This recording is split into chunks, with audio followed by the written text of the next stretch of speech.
Deus, me cura agora, Senhor Jesus. Ah, a senhora fez essa oração junto conosco? E queimação dos meus pés. Estava queimando os pés? Há quanto tempo? Começou já umas horas do dia, de vez em quando ficava cada pressão. E agora, depois da oração? Graças a Deus, estou bem. A minha pressão, eu creio, está bem controlada. Sumiu? Jesus. Sumiu todo mundo? Graças Cadê a as Deus. dores? Quem curou a senhora? Jesus. Jesus está aqui nesse ministério? Tá. Diga obrigado. Obrigado. Dá um abraço aqui no pastor Miquel, senhor Zé. Glorifica no céu. Milagre aqui na quarta-feira da vitória. Vem cá, irmã. Vem cá. A senhora sentiu a cura também? Como é que é o nome da senhora? A paz do Senhor Jesus. A senhora mora onde? Agora aqui, atrás da câmera. O que a senhora chegou a sentir? O problema de coluna e a vista. Estava doendo a costa, a coluna? Dói muito aqui. Estava doendo muito.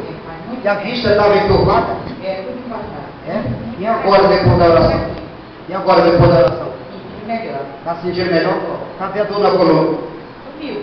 Quem curou? Deus. Jesus cura? Cura. Ele está aqui? Tá. Diga obrigado, Jesus. Obrigado. Pode glorificar o Senhor.